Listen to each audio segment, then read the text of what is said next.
ಏನಂತ ಹೇಳಿ ಒಂದು ನಿಮಿಷ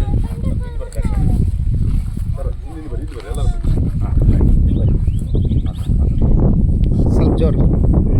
ಗಂಗಾವತಿಯಿಂದ ಸುಮಾರು 20 ಕಿಲೋಮೀಟರ್ ಅಂತರದಲ್ಲಿ ಏನು ಜಬ್ಬಲಗುಡ್ಡದ ಒಂದು 25 ಕಿಲೋಮೀಟರ್ ದೂರದಲ್ಲಿ ಒಂದು ಜಬ್ಬಲಗುಡ್ಡದ ಒಂದು ಹಳ್ಳಿ ಬರ್ತದೆ. ಹಳ್ಳಿಯ ಪಕ್ಕದಲ್ಲಿ ಒಂದು ಗಂಡುಗಲಿ ಕುಮಾರರಾಮ ಆಳಿ ಹೋದಂಥ ಒಂದು ಸ್ಥಳ ಒಂದು ವೀಕ್ಷಣೆ ಮಾಡುವಂಥ ಇವತ್ತು ಅದ್ಭುತ ಅವಕಾಶ ಸಿಕ್ತು.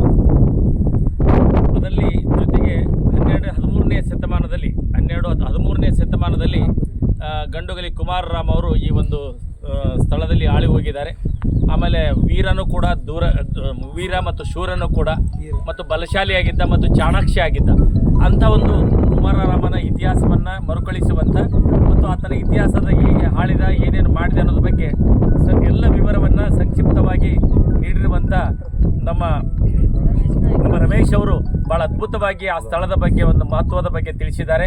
ಹೀಗಾಗಿ ನಮ್ಮ ಪತಂಜಲಿ ಯೋಗ ಸಮಿತಿಯ ಎಲ್ಲ ಬಳಗದವರು ಮತ್ತು ನಮ್ಮ ಮಹಿಳೆಯರು, ನಮ್ಮ ಎಲ್ಲ ಹಿರಿಯರು ನಾವೆಲ್ಲರೂ ಒಟ್ಟಾಗಿ ಬಂದು ಈ ಒಂದು ಸ್ಥಳವನ್ನು ವೀಕ್ಷಣೆ ಮಾಡೋದ್ರ ಮೂಲಕ ಈ ಸ್ಥಳದ ಮಹತ್ವ ಮತ್ತು ಈ ಸ್ಥಳದ ಒಂದು ಇತಿಹಾಸದ ಹಿನ್ನೆಲೆಯನ್ನು ನೋಡಿ ನಾವೆಲ್ಲರೂ ಭಾಳ ಖುಷಿಯಾಗಿದ್ದೀವಿ.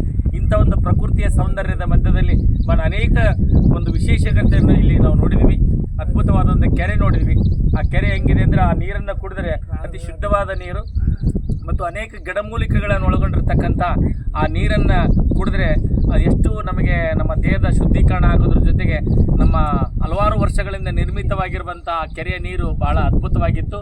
ಅದರ ಜೊತೆಗೆ ಇಲ್ಲಿ ಕುಮಾರರಾಮನ ಕೋಟೆ, ಕುಮಾರರಾಮನ ದೇವಸ್ಥಾನ ಮತ್ತು ಜೈನ ಬಸ್ತಿ ಇವೆಲ್ಲವುಗಳನ್ನು ನೋಡುವಂಥ ಒಂದು ಅದ್ಭುತ ಅವಕಾಶ ನಮಗೆ ಸಿಕ್ಕಿದೆ. ಇಂಥ ಒಂದು ಪ್ಲೇಸು, ಇಂಥ ಸ್ಥಳಕ್ಕೆ ನಾವೆಲ್ಲರೂ ಭೇಟಿಯಾಗಿದ್ದು ನಮಗೆಲ್ಲ ಖುಷಿಯಾಗಿದೆ. ಹಾಗಾಗಿ ಮತ್ತೊಮ್ಮೆ ಶ್ರೀ ಕುಮಾರರಾಮನಿಗೆ ಜಯಕಾರ ಹಾಕೋಣ.